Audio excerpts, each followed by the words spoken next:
are praying for you and for your recovery in the months ahead. Our hearts are united with the Vietnamese people suffering in the aftermath of this terrible storm. This trip comes at an exciting time for America. A new optimism has swept all across our country. Economic growth has reached 3.2% and going higher. Unemployment is at its lowest level in 17 years. The stock market is at an all-time high. And the whole world is lifted by America's renewal. Everywhere I've traveled on this journey, I've had the pleasure of sharing the good news from America.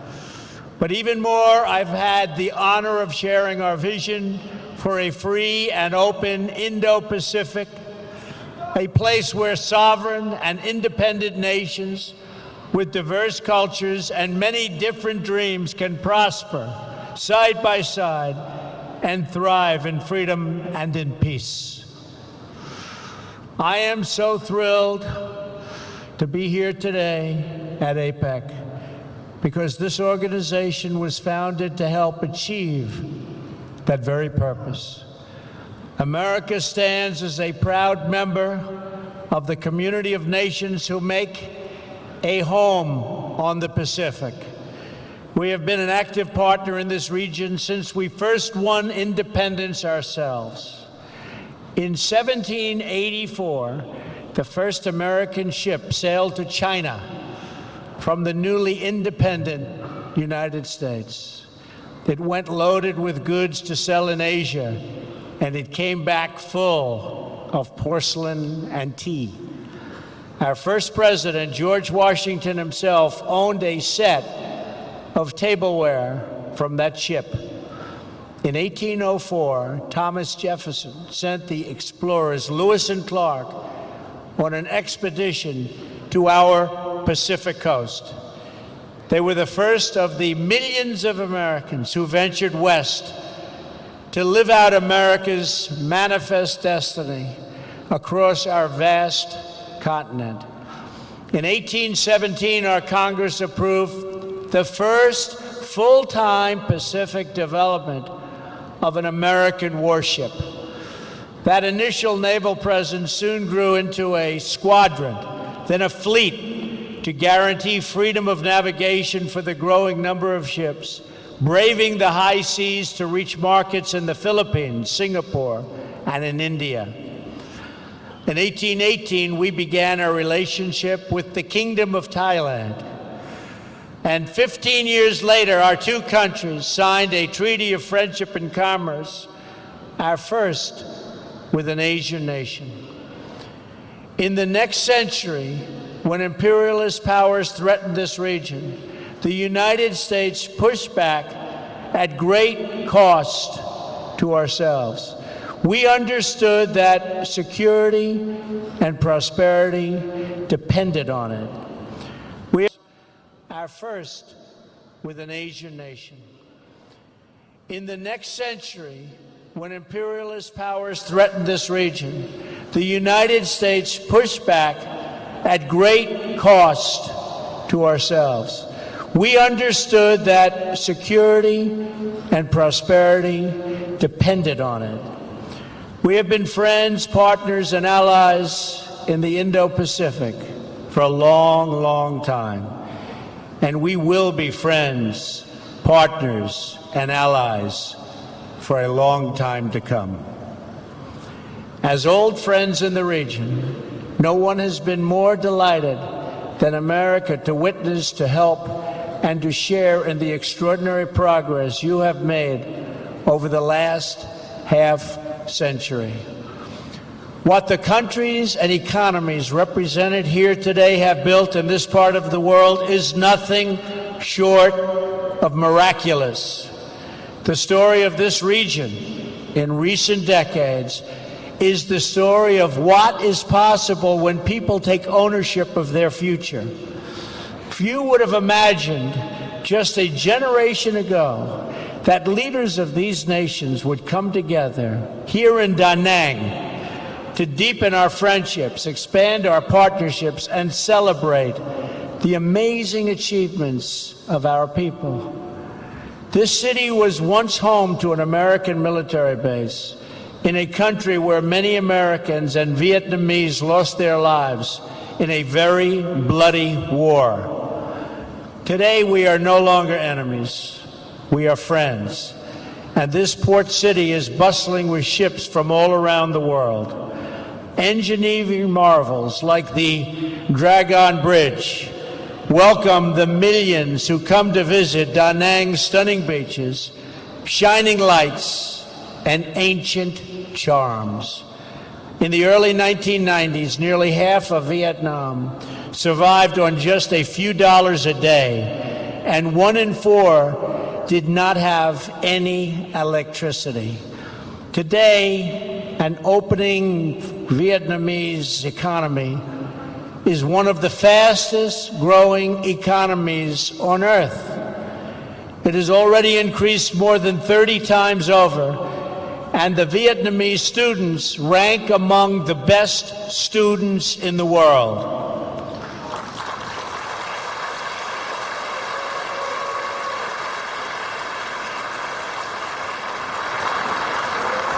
And that is very impressive. This is the same story of incredible transformation that we have seen across the region. Indonesians for decades have been building domestic and democratic institutions to govern their vast chain of more than 13,000 islands. Since the 1990s, Indonesia's people have lifted themselves from poverty to become one of the fastest growing nations of the G20. Today, it is the third largest democracy on earth. The Philippines has emerged as a proud nation of strong and devout families. For 11 consecutive years, the World Economic Forum has ranked the Philippines first among Asian countries in closing the gender gap and embracing women leaders in business and in politics.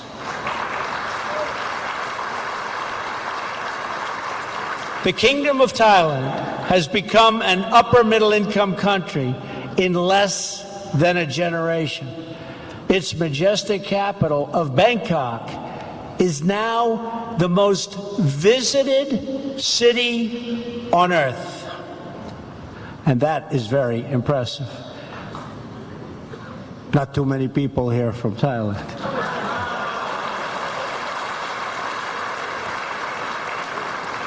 Malaysia has rapidly developed through recent decades, and it is now ranked as one of the best places in the world to do business. In Singapore, citizens born to parents who survived on $500 a day are now among the highest earners in the world, a transformation made possible by the vision of Lee Kuan Yew's vision of honest governance and the rule of law. And his great son is now doing an amazing job. As I recently observed in South Korea, the people of that republic took a poor country ravaged by war and in just a few decades turned it into one of the wealthiest democracies on earth. Today, South Koreans enjoy higher incomes than the citizens of many European Union countries. It was great spending time with President Moon. Everyone knows of China's impressive achievements over the past several decades. During this period, and it was a period of great market reforms, large parts of China experienced rapid economic growth. Jobs boomed, and more than 800 million citizens rose out of poverty. I just left China this morning and had a really productive meeting and a wonderful time with our gracious host, President Xi. And as I saw in my first stop of this trip, in Japan, we see a dynamic democracy in a land of industrial, technological, and cultural wonders. In fewer than 60 years, that island nation has produced 24 Nobel Prize winners for achievements in physics, chemistry, medicine, literature, and the promotion of peace.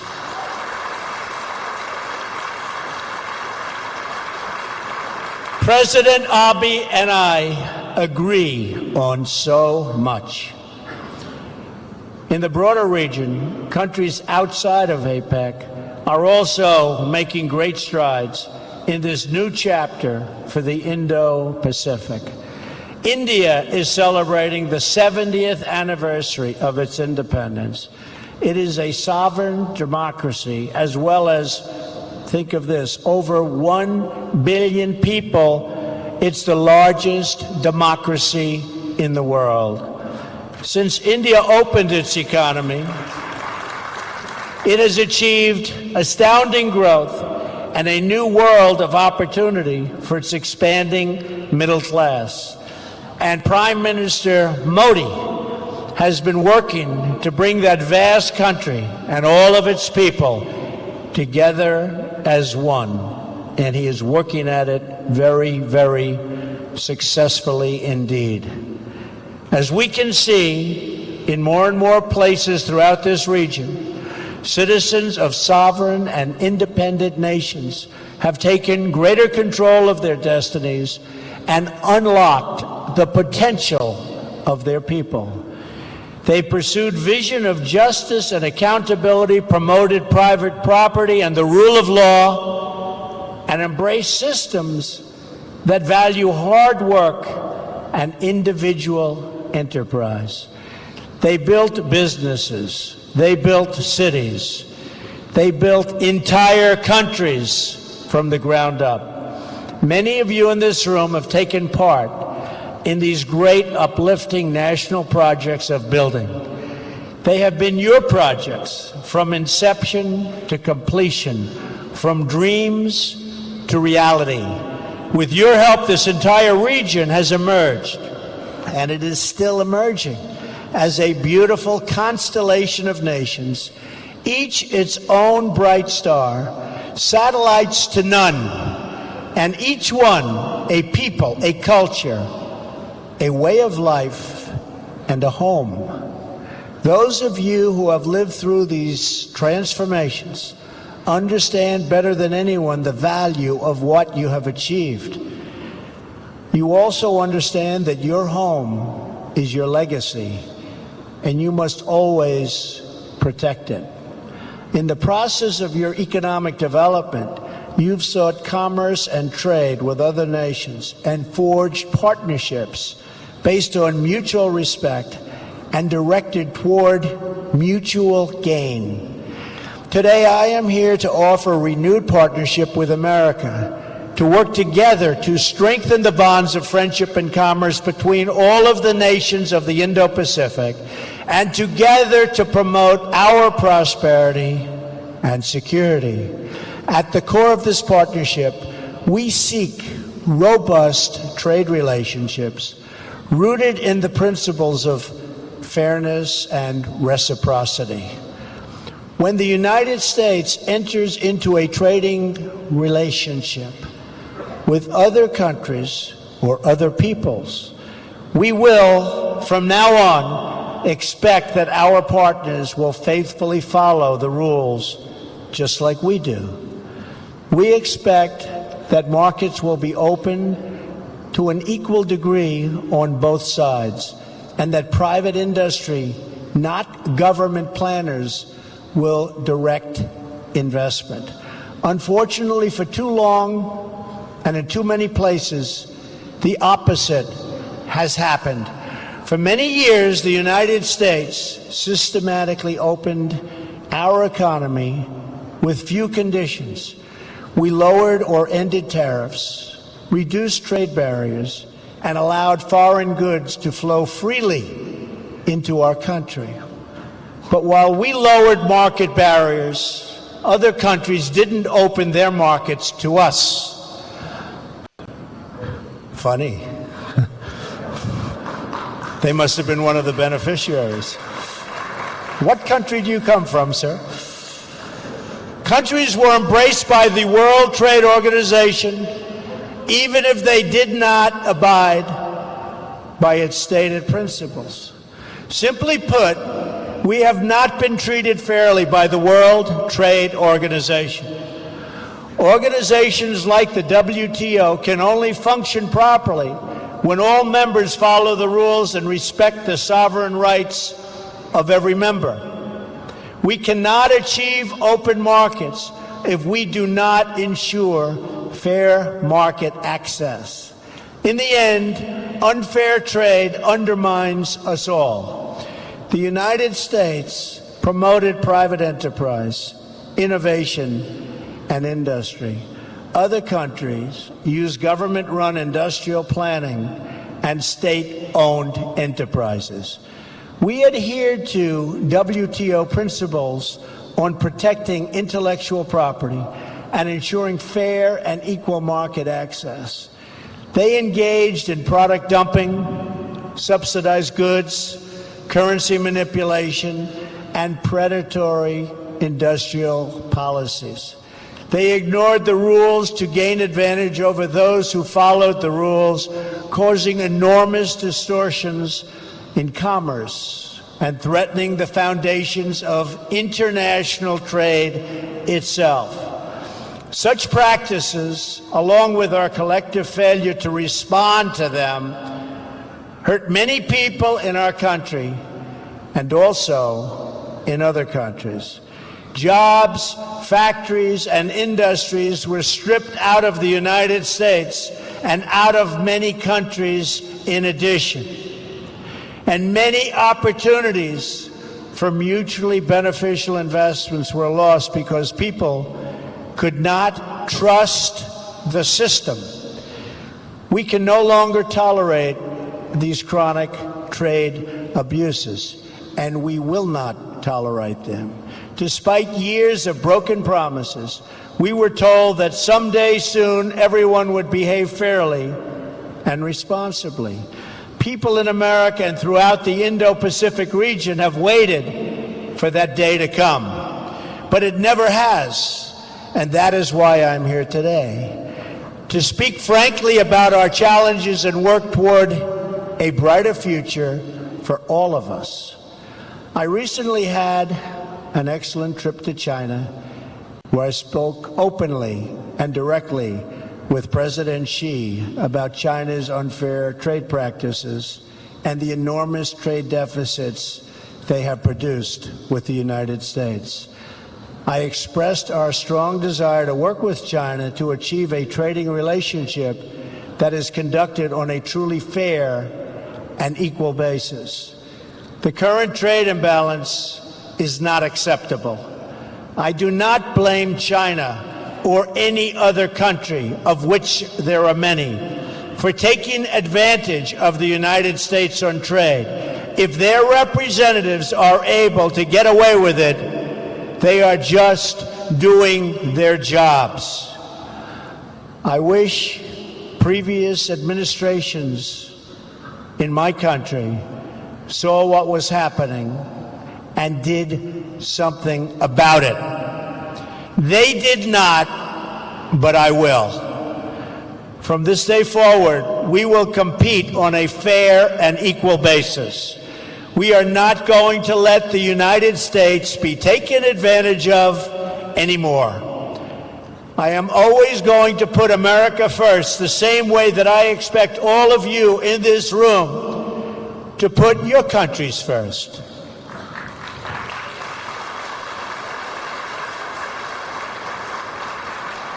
The United States is prepared to work with each of the leaders in this room today to achieve mutually beneficial commerce that is in the interests of both your countries and mine. That is the message I am here to deliver. I will make bilateral trade agreements with any Indo-Pacific nation that wants to be our partner and that will abide by the principles of fair and reciprocal trade. What we will no longer do is enter into large agreements that tie our hands, surrender our sovereignty, and make meaningful enforcement practically impossible. Instead, we will deal on a basis of mutual respect and mutual benefit. We will respect your independence and your sovereignty. We want you to be strong, prosperous, and self-reliant, rooted in your history, and branching out toward the future. That is how we will thrive and grow together in partnerships of real and lasting value. But for this, and I call it the Indo-Pacific Dream, if it's going to be realized, we must ensure that all play by the rules, which they do not right now. Those who do will be our closest economic partners. Those who do not can be certain that the United States will no longer turn a blind eye to violations, cheating, or economic aggression. Those days are over. We will no longer tolerate the audacious theft of intellectual property. We will confront the destructive practices of forcing businesses to surrender their technology to the state and forcing them into joint ventures in exchange for market access. We will address the massive subsidizing of industries through colossal state-owned enterprises that put private competitors out of business, happening all the time. We will not remain silent as American companies are targeted by state-affiliated actors for economic gain, whether through cyber attacks, corporate espionage, or other anti-competitive practices. We will encourage all nations to speak out loudly when the principles of fairness and reciprocity are violated. We know it is in America's interest to have partners throughout this region that are thriving, prosperous, and dependent on no one. We will not make decisions for the purpose of power or patronage.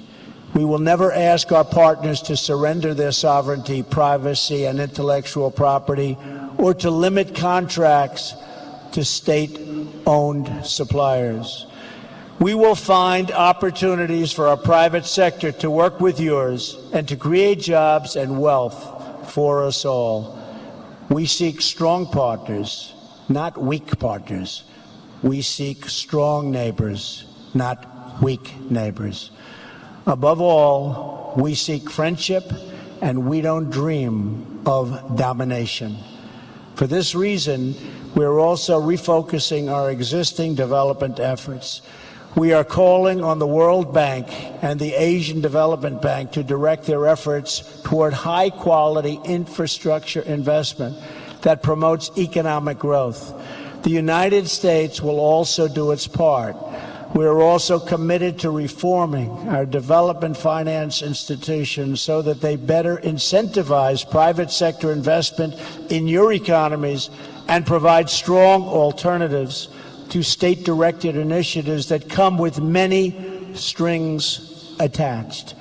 The United States has been reminded time and time again in recent years that economic security is not merely related to national security. Economic security is national security. It is vital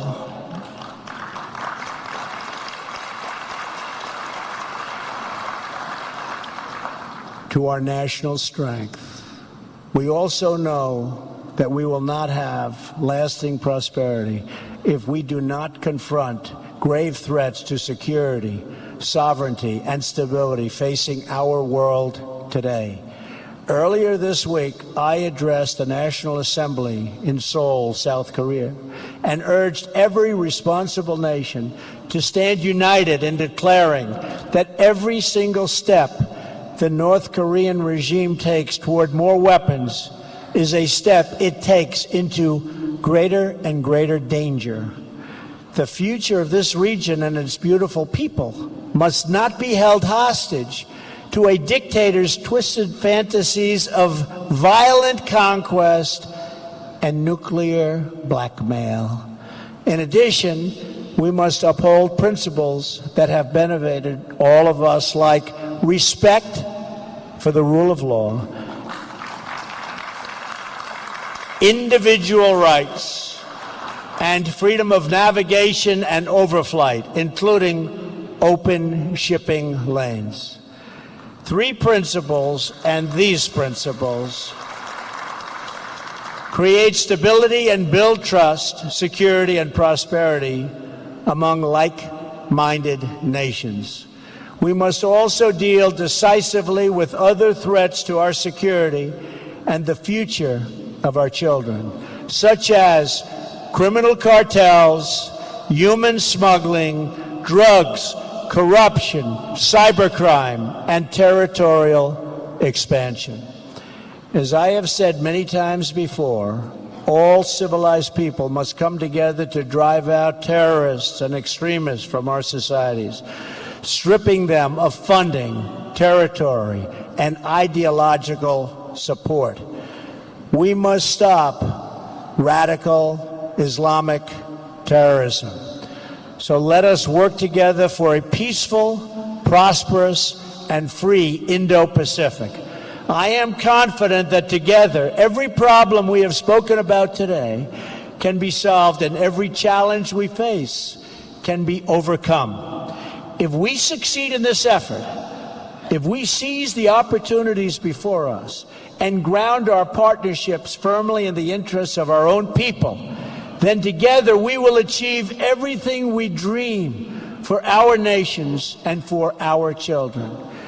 We will be blessed with a world of strong, sovereign, and independent nations, thriving in peace and commerce with others. They will be places where we can build our homes and where families, businesses, and people can flourish and grow. If we do this, we will look at the globe half a century from now, and we will marvel at the beautiful constellation of nations, each different, each unique, and each shining brightly and proudly throughout this region of the world. And just as when we look at the stars in the night sky, the distance of time will make most of the challenges we have and that we spoke of today seem very, very small. What will not seem small, what is not small, will be the big choices that all of our nations will have to make to keep their stars glowing very, very brightly. In America, like every nation that has won and defended its sovereignty, we understand that we have nothing so precious as our birthright, our treasured independence, and our freedom. That knowledge has guided us throughout American history. It has inspired us to sacrifice and innovate. And it is why today, hundreds of years after our victory in the American Revolution, we still remember the words of an American founder and our second President of the United States, John Adams. As an old man, just before his death, this great patriot was asked to offer his thoughts on the 50th anniversary of glorious American freedom. He replied with the words, "Independence forever." It's a sentiment that burns in the heart of every patriot and every nation. Our hosts here in Vietnam have known this sentiment not just for 200 years, but for nearly 2,000 years.